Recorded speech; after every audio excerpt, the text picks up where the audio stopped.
كلا سيعلمون ألم نجعل الأرض مهادا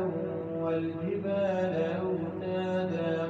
وخلقناكم أزواجا وجعلنا نومكم سباتا وجعلنا الليل لباسا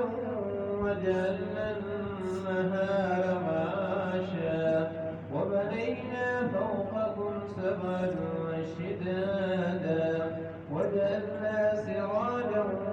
وهاجا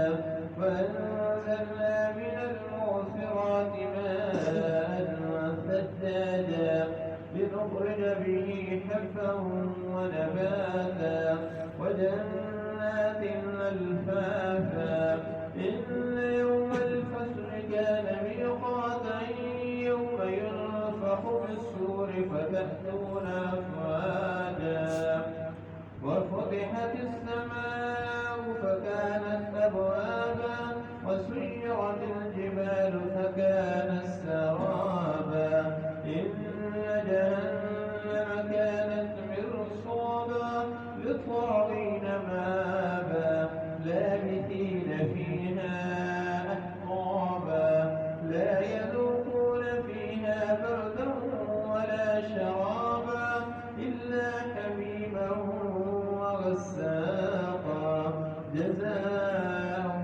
وفاقا إنهم كانوا لا يرجون حسابا وكذبوا بآياتنا كذابا وكل شيء أحصيناه كتابا فذوقوا فلن نزيدكم إلا عذابا إن للمتقين مفازا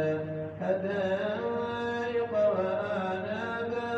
وكواعب أترابا وكأسا دهاقا لا يسمعون فيها لغوا ولا كذابا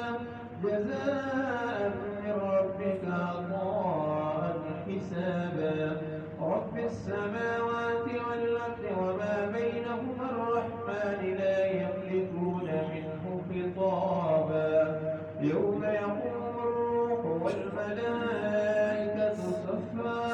لا يتكلمون إلا من أذن له الرحمن وقال صوابا ذلك اليوم الحق فمن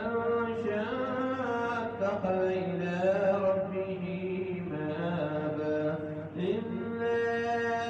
أنذرناكم عذابا قريبا يوم